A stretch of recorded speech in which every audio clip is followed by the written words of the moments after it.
Buongiorno a tutti, benvenuti alla conferenza stampa di presentazione dell'ottava edizione del Festival internazionale di letteratura autobiografica Strangius, testimoni del nostro tempo. Io sono Gabriele Littera, sono il sindaco di Serramanna e Serramanna è il paese che ospita questa importante iniziativa. Come dicevo, si tratta dell'ottava edizione, quindi ormai un'iniziativa che ha avuto il suo rodaggio, il suo trend. Quest'anno il festival tratta il tema della resistenza e delle resistenze su tutta una serie di aspetti di ambito sociale, di ambito ambientale, economico, sportivo, sociale e così via. Lo fa ospitando all'interno della nostra comunità e all'interno delle architetture di terra cruda, delle nostre case campidanesi, ospitando appunto autori che arrivano dalla Sardegna, dall'Italia e da altri paesi europei e anche extraeuropei. Lo facciamo in una serie di momenti di questa seconda parte del 2025. La prima parte è quella dedicata appunto a tutta la comunità a partire dal 4 di settembre. Con appunto le iniziative in programma dal 4 al 6 settembre e poi dal 10 al 14 settembre. A seguire ci sarà durante il mese di ottobre, il 25 ottobre invece, un altro momento in cui si terrà la tavola rotonda dedicata agli altri festival che come Strangius trattano le tematiche di letteratura.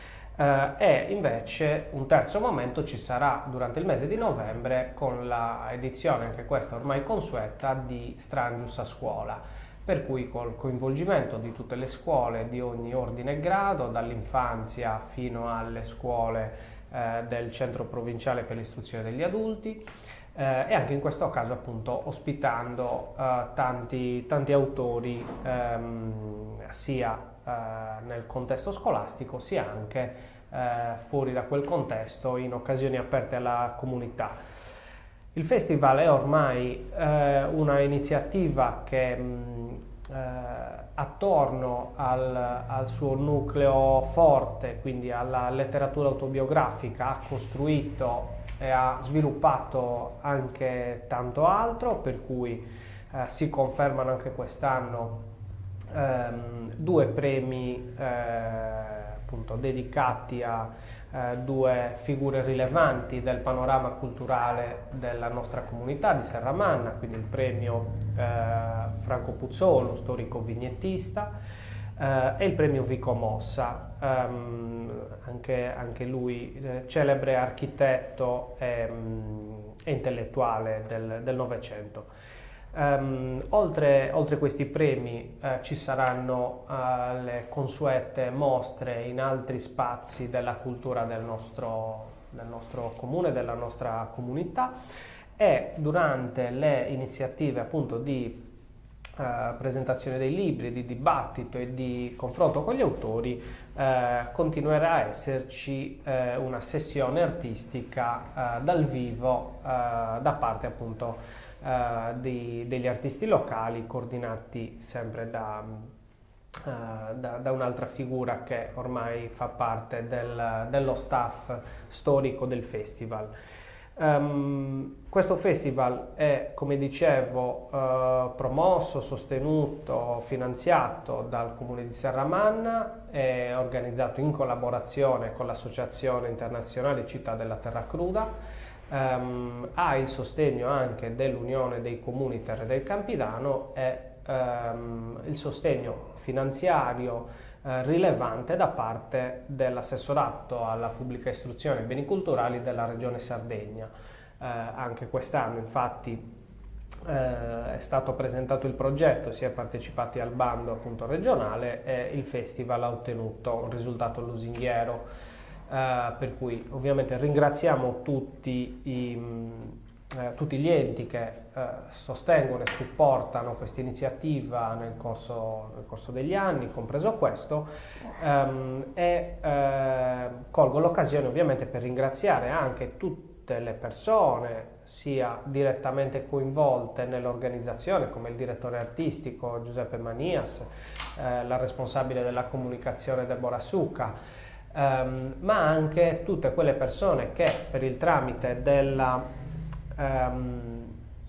fitta rete di associazioni del territorio animano e rendono Strangius quello che è, un evento fortemente partecipato, fortemente vissuto e che la comunità in qualche modo ha assolutamente fatto proprio in tutte le sfaccettature.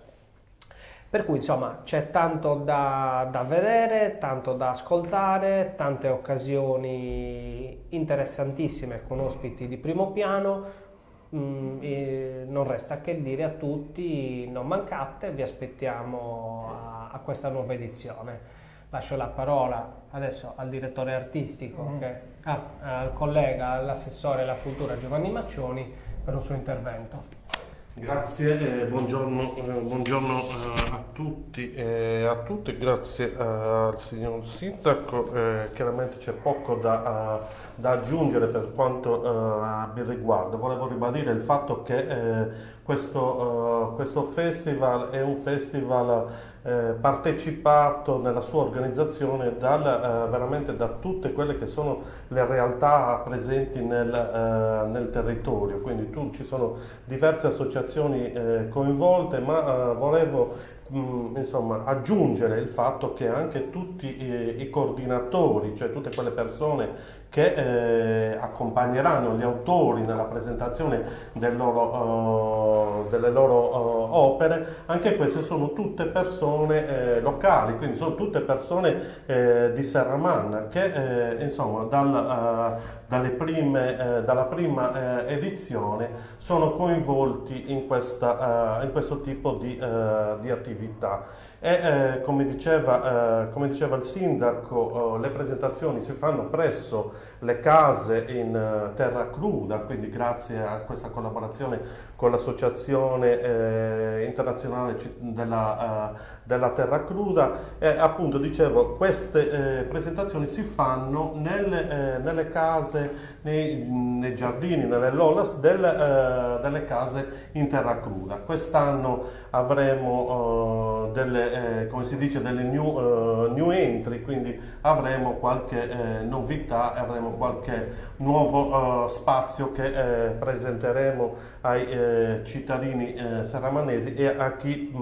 insomma vorrà vivere questa esperienza del festival. Quindi il festival non è solo esclusivamente un evento, ma è un progetto culturale educativo, grazie appunto alle attività che a novembre si svolgeranno nelle scuole. Le scuole insomma sono sempre più coinvolte, sempre più felici di ospitare questa iniziativa. Anch'io voglio ringraziare chiaramente tutte le associazioni, tutte le persone che partecipano alla realizzazione di questo festival. Volevo ringraziare anche le persone che lavorano all'interno degli uffici comunali che insomma ci permettono di portare avanti questo progetto che come diceva il sindaco appunto è stato finanziato dalla regione Sardegna. Quindi andiamo avanti anche quest'anno con l'8ª edizione. Vi aspettiamo a Serramanna, vi aspettiamo tutti a Serramanna, quindi non sarà solo un festival ma anche un'esperienza insomma, che comprende tutta una serie di fattori e ambiti legati alla cultura. In questo, insomma, nello spazio tra il 4 e 6 settembre, dal 10 al 14 settembre, in quello spazio lì di tempo ci saranno anche i festeggiamenti di Santa Maria, che è la festa che si tiene nel santuario che è presente nelle campagne di Serramanna. Quindi insomma, 15 giorni veramente di grandi attività, di grande fermento a Serramanna. Vi aspettiamo tutti. Passo la parola al nostro direttore artistico, che ringrazio ancora una volta per il grande sforzo insomma, portarci dei contenuti veramente molto importanti che di anno in anno si fanno sempre più ricchi. Prego. Grazie. Il Festival Resistenze vuole partire proprio dalla sua etimologia, dall'etimologia della parola, che significa re, stando indietro, esistere, fermarsi.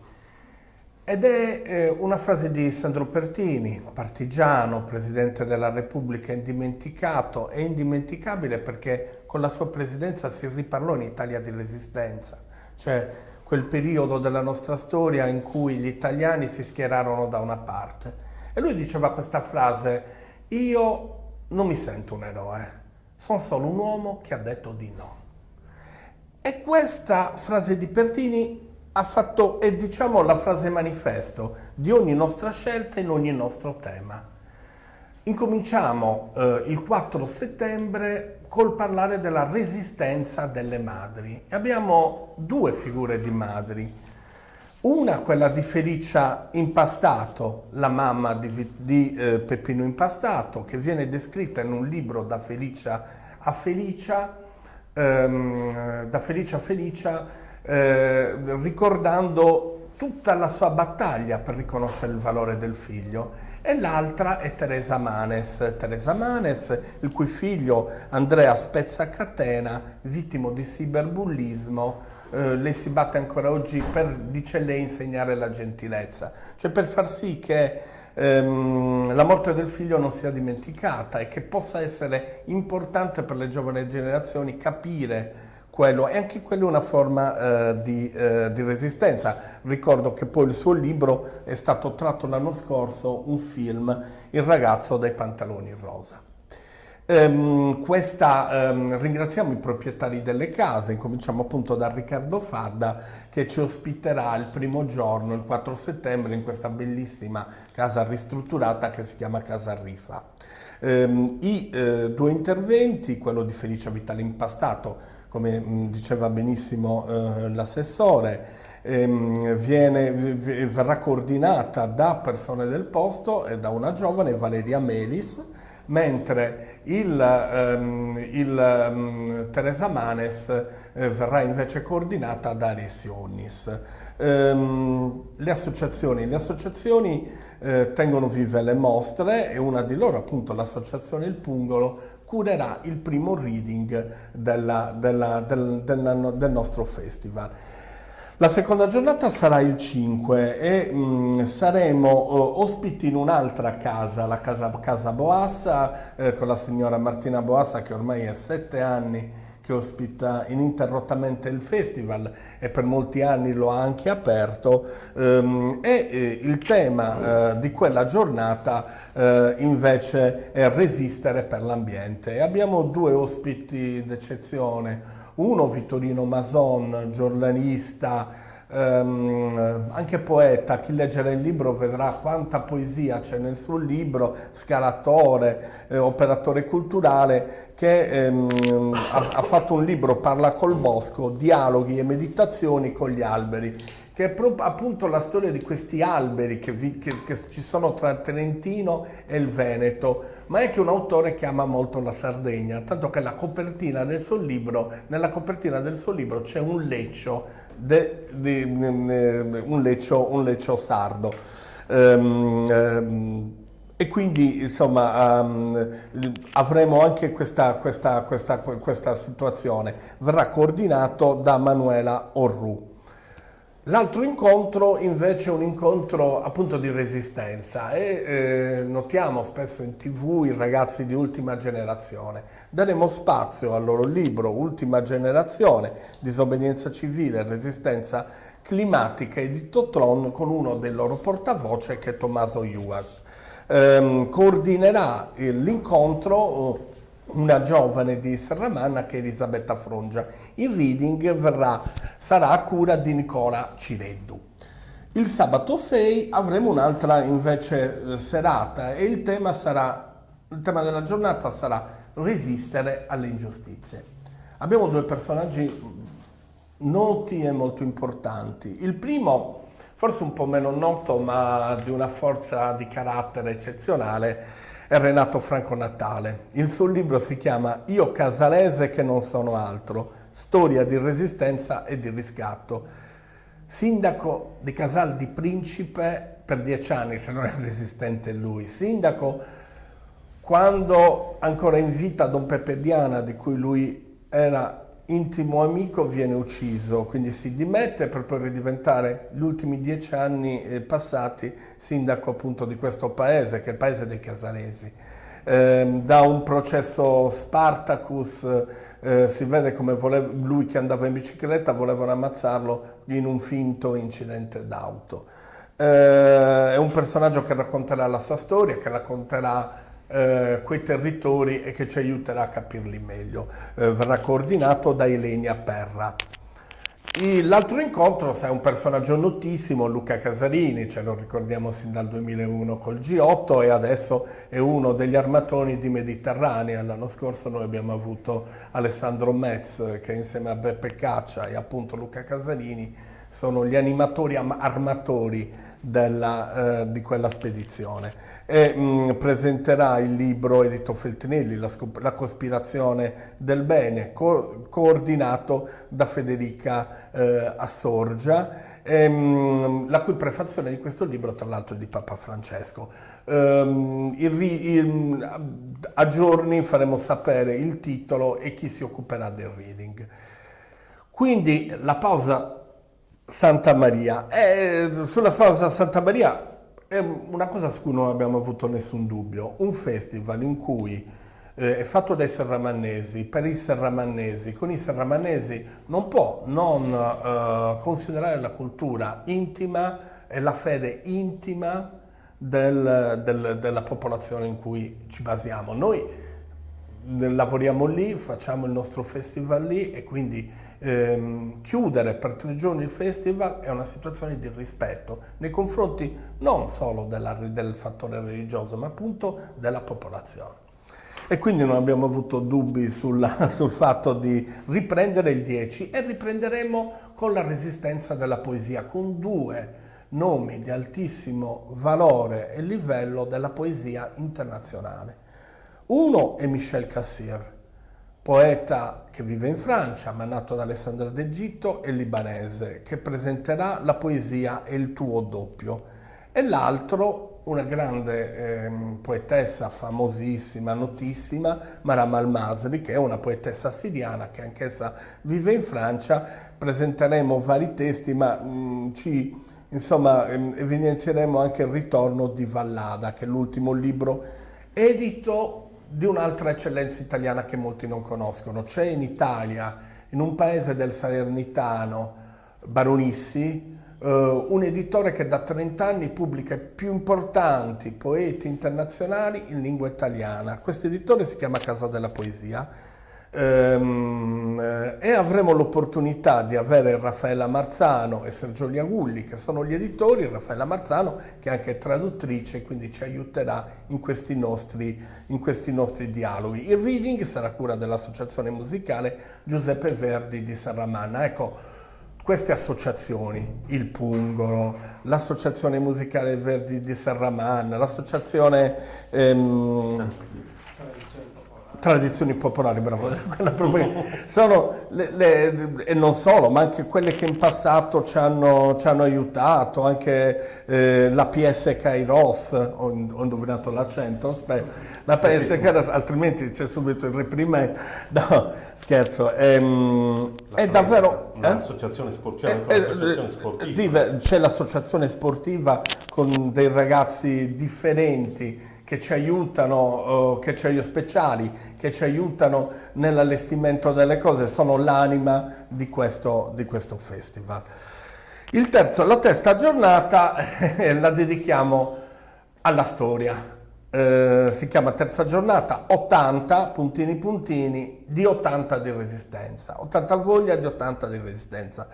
C'è un'attenzione molto a un aspetto che in passato, ricordiamoci il film della Cavani, veniva messo da parte, che era quello della resistenza delle donne, e lo facciamo anche con le nostre radici. Poi dopo, al termine del mio intervento, ci sarà l'intervento del presidente dell'Ampia regionale, che sarà nostro ospite, Alberto Bocchetta, alle ore 18 presso la chiesa di San Sebastiano. Il 10 saremo in Casa Avis, l'incontro della poesia. Adesso alcune località sono ancora in fieri e verrà coordinato da Francesco Guerreschi. Alberto, nipote di Vittore Bocchetta, presenterà il libro I sardi del trasporto 81 Bolzano-Flussenburg 5-7 settembre 1944, quasi in concomitanza con l'evento che faremo. L'altro incontro è con una delle più importanti studiose della Resistenza, che lavora agli archivi Novecento dell'Istituto di Ravenna, che è Laura Orlandini. Presenterà il libro La democrazia delle donne, i gruppi di offesa della donna nella costruzione della Repubblica. Coordinerà Maria Grazia Cossu, lei presidente di un'altra associazione, Anni d'Argento. Anche loro, se mi dimentico qualcosa prendetevela con me, ma è involontario comunque. E ci sarà anche un reading con delle canzoni sulla Resistenza.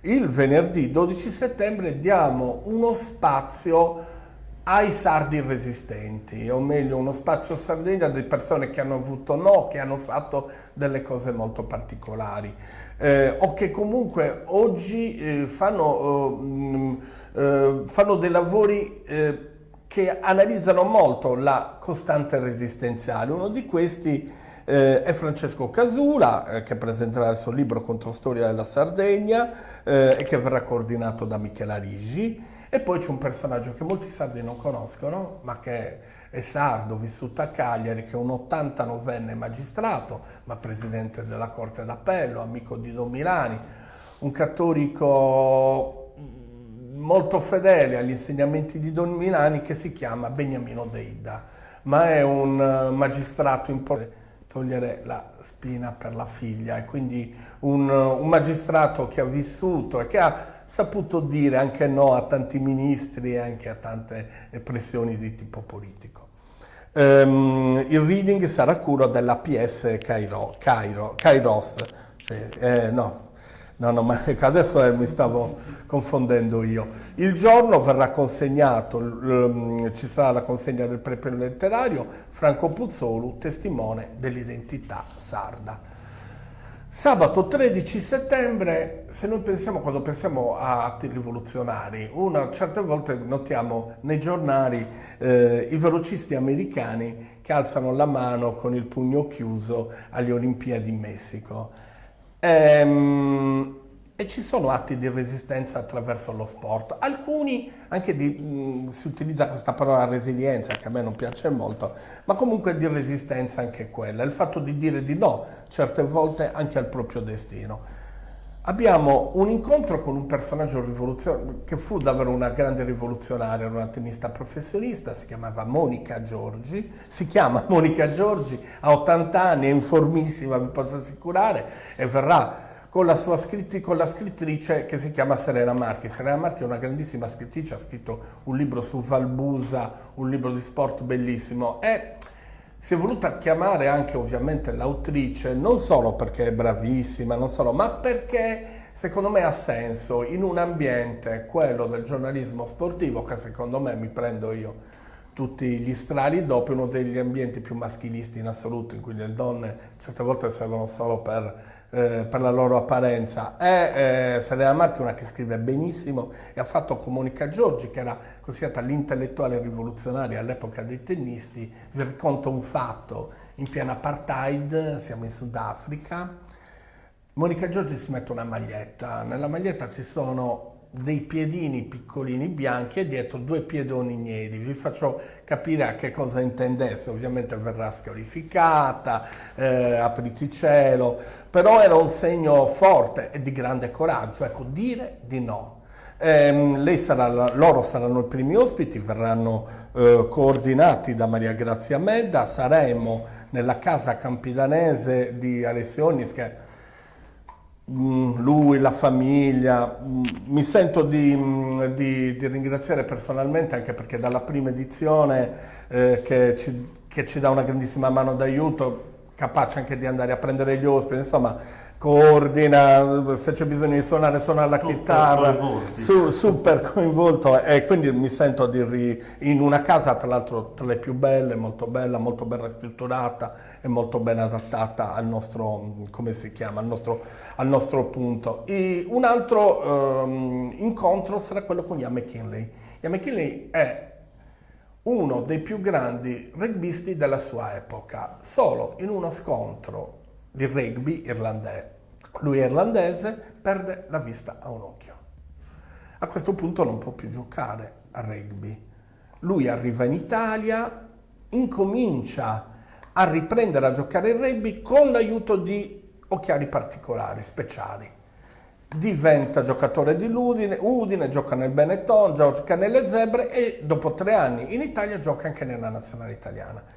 È uno dei rugbisti più stimati anche per il suo cammino, tanto che l'introduzione del libro l'ha fatta uno dei più grandi giocatori di rugby irlandese di tutti i tempi, che è John Sexton.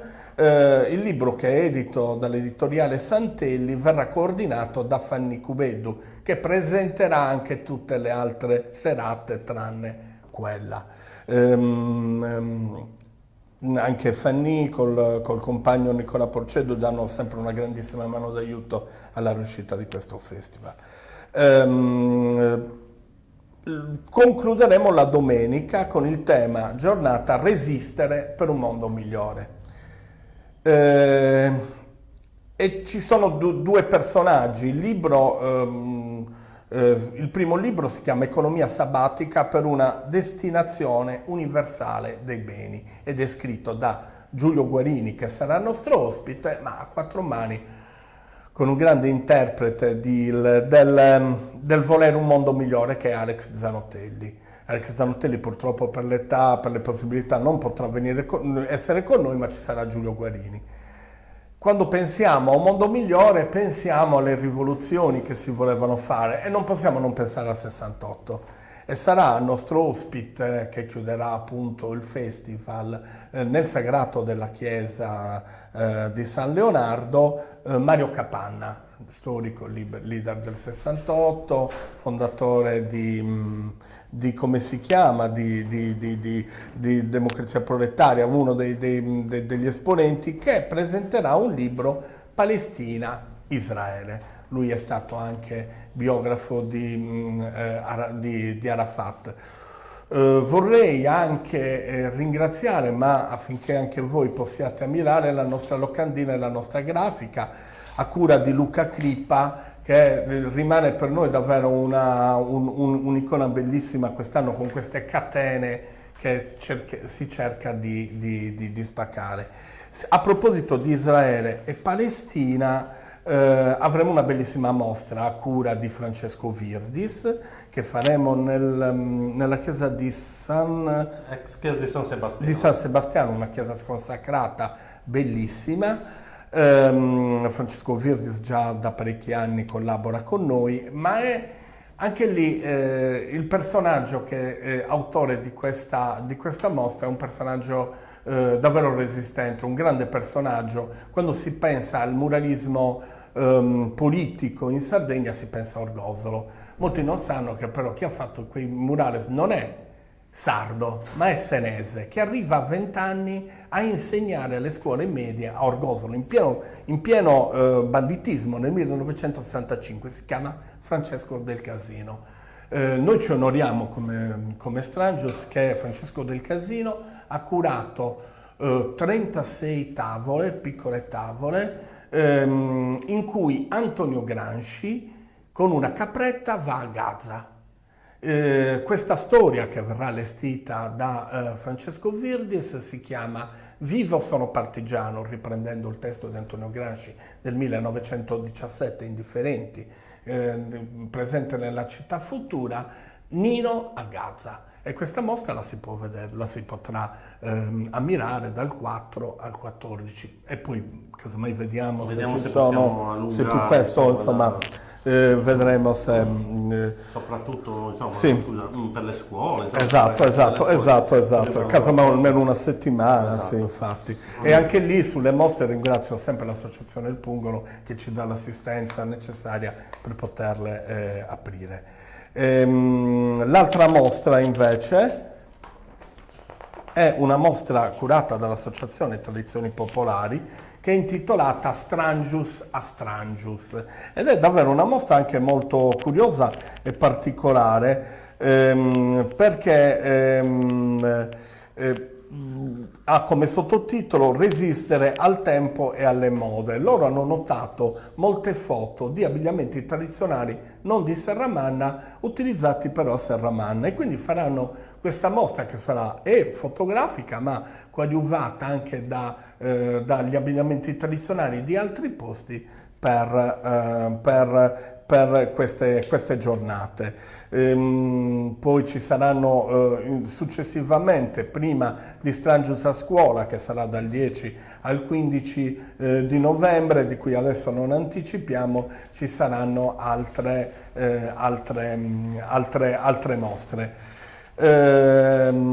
Spero di non essermi dimenticato niente, nel caso noi abbiamo i social attivi e tutto. Adesso inviterei i nostri due ospiti, uno Dino Garau che è stato già il nostro ospite, tutti e due, no venite tutti e due, vi cediamo benissimo i nostri microfoni, chiediamo al nostro, anzi un ringraziamento anche a Edoardo che oggi ci assiste come per tutto il festival. C'era dentro la... Sì. Cos'è forse però li devo presentare. Hai bloccato, no? Si sente, se continua a parlare, sì. Allora, i nostri ospiti sono Dino Garau, Alberto Bocchetta, presidente dell'Ampia. Scherzando, Alberto dice noi viviamo di luce riflessa perché Alberto è nipote di Vittore Bocchetta, mentre Dino è figlio del compianto capitano, mi sono un po' bloccato, non perché sto diventando buono, ma perché sto diventando greco, mi sono un po' commosso. Tu sai che abbiamo avuto con tuo padre tanti incontri. Cioè, ti voleva molto bene, papà era molto affezionato a te sia dal punto di vista caratteriale che culturale, ti stimava tantissimo. E appunto il comandante Jepp, il capitano partigiano, insomma, parleremo un po' di questo. Iniziamo con Alberto. Con Beto, assolutamente. Sì, prego. Sì, dunque, luce riflessa, l'ho detto prima, è perché noi siamo di una generazione successiva e quando abbiamo convinto suo padre e mio zio a raccontare la loro autobiografia, le loro resistenze, il plurale in questo caso è d'obbligo, insomma siamo diventati in qualche modo continuatori delle loro testimonianze. Giuseppe prima ha detto che Pertini non si considerava un eroe, io in effetti non mi considero un autore, forse un curatore, già una parola, insomma, compilatore di biografie, in questo caso il libro che sarà i 15 sardi, che il 5 settembre del 44 furono deportati in quello che poi fu chiamato Trasporto 81. I numeri dei trasporti sono stati attribuiti da uno studioso a sua volta ex deportato di Mauthausen che si chiamava Italo Tibaldi, che aveva classificato cronologicamente i trasporti dall'Italia verso la Germania nazista. Il trasporto 81 è proprio quello partito dal campo di transito di Bolzano il 5 settembre del 1944. Visto che ha nominato Pertini, all'interno dei 432 c'era anche il fratello, poco meno conosciuto naturalmente, forse lui vive di vita riflessa anche se morì 80 anni fa, perché la figura di Sandro naturalmente ha un po' oscurato la sua. Io e mio zio abbiamo conosciuto la figlia che quando fu deportato il papà aveva 10 anni ed è attualmente presidente dell'associazione degli ex deportati a Verona. Verona è una cosa ricorrente perché era la sede in cui è stato operativo mio zio, che era del Comitato di Liberazione Nazionale. A proposito di autori, di autobiografie resistenti, purtroppo 10 anni fa, quando mio zio aveva già 98 anni, non c'era ancora il Festival Strangius, però a 100 metri da qui aveva partecipato ad un'edizione di Marina Café Noir presentando il suo vero e proprio libro autobiografico di memorie. Quindi sarebbe stato sicuramente più pertinente rispetto al mio modesto tentativo di ricostruire queste biografie. È un po' un seguito dell'operazione di mio zio.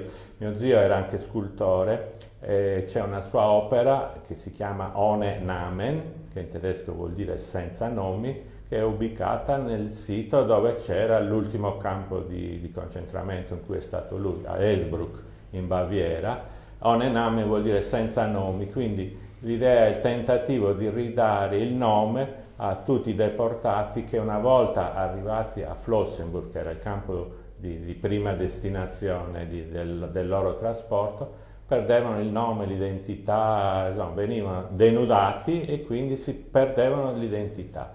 Di alcuni di questi c'è stato comunque assolutamente dimenticato.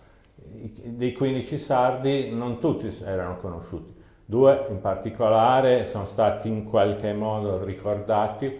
Uno era un magistrato nativo di San Veromilis, e Cosimo Ru, che ha avuto qualche anno fa la pietra d'inciampo di fronte all'abitazione dove nacque, mi sembra che fosse del 1910, e morì durante un ulteriore trasferimento in un incidente ferroviario.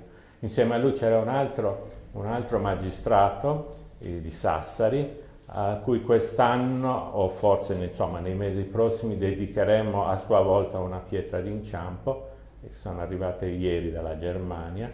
Le pietre d'inciampo sono dei blocchi con una piastra di ottone che sono stati ideati una trentina d'anni fa da uno scultore tedesco che si chiama Gunther Demnig, e ieri appunto mi è arrivato il pacco con 2 di queste pietre che poseremo possibilmente a Sassari nei prossimi mesi.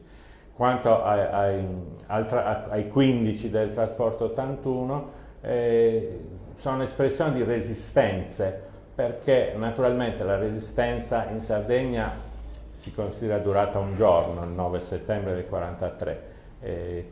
Questo trasporto è dell'anno successivo, di più o meno un anno dopo, ed erano persone che si trovavano nell'allora territorio della Repubblica Sociale Italiana per tanti motivi, o perché lavoravano lì da decenni, o magari erano dei soldati militari o marinai che con l'armistizio dell'8 settembre di un anno prima erano rimasti sbandati, non sono stati catturati subito, altrimenti avrebbero fatto parte del trasporto numero 1 o 2, però in qualche modo sono rimasti attivi nella resistenza e sono stati catturati e deportati a loro volta. C'erano alcuni esponenti, era per esempio un maresciallo dei carabinieri di Ozieri, che lui era nel 1900, era sopravvissuto ed è stato uno dei testimoni anche nel processo di beatificazione di uno degli altri 431. Ho parlato dei 2 magistrati, vediamo se mi ricordo qualcun altro. Sì, C'è- ma non fare troppo No, non spoileriamo troppo. ci Poi vengono a vediamo strada. l'11 settembre. Ci vediamo No, l'11 invece settembre. volevo che parlassi proprio brevemente invece della pubblicazione, che avremo anche quella voluta al prossimo festival, che è in preparazione. C'è in preparazione. Un mese, Dunque, diciamo. quando abbiamo presentato questo sul trasporto 81, una delle domande era: ma erano tutti maschi? Perfetto. E allora ci siamo posti il problema, sì, in questo caso sì, perché erano militari oppure esponenti dei comitati di liberazione nazionale o politici che per definizione erano maschi. Però abbiamo indagato e c'è il cosiddetto trasporto 91, partito un mese dopo, prossimamente su questi schermi, che erano tutte donne finite nel campo di Ravensbrück.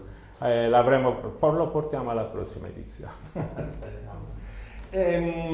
Dino, la resistenza a noi sembra una cosa ormai, ultimamente anche messa un po' in discussione, ma sembra una cosa.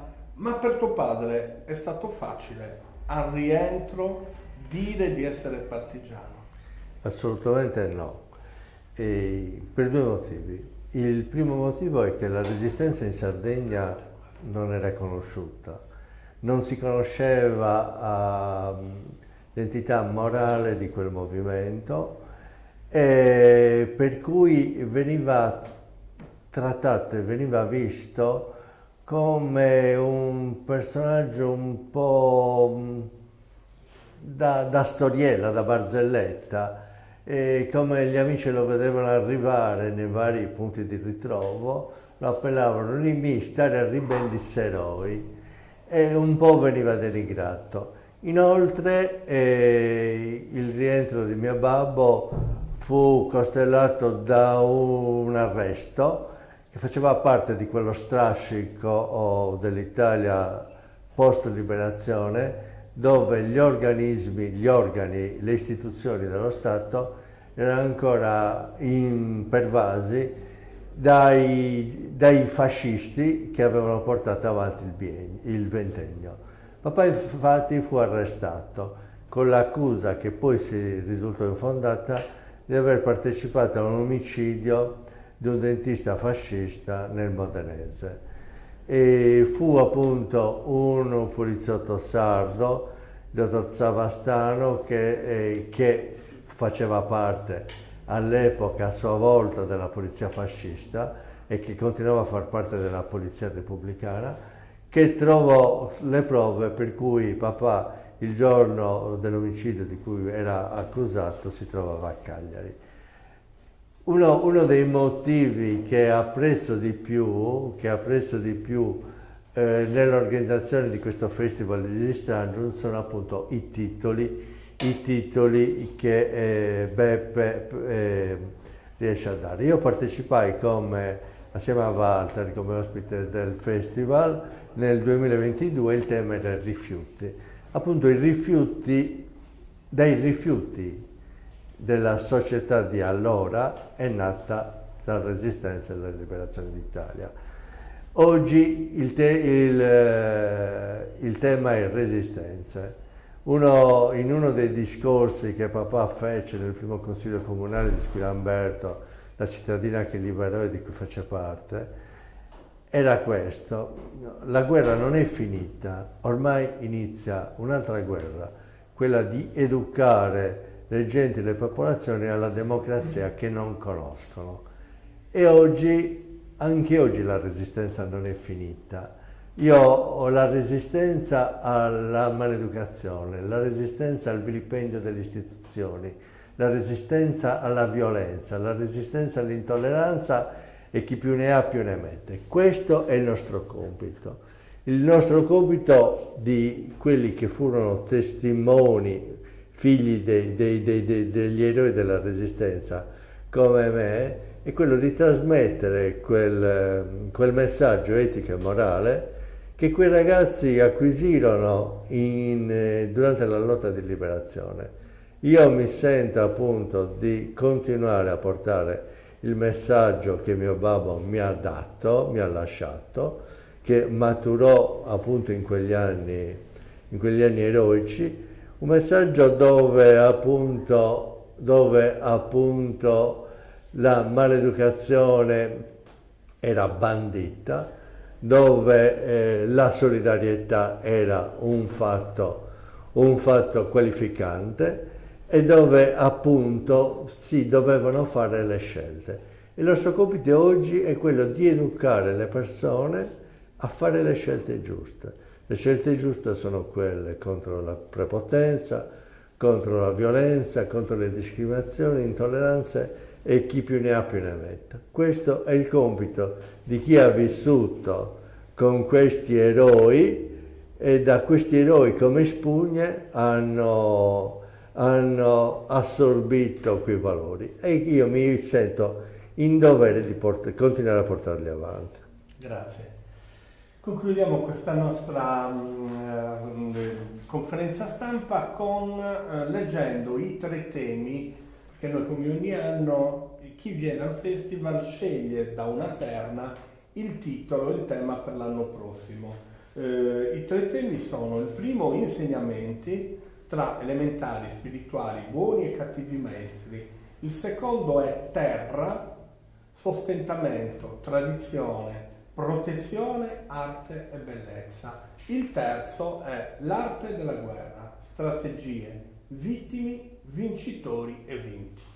Dal 4 al 14 settembre vi aspettiamo a Serramanna per Stanges.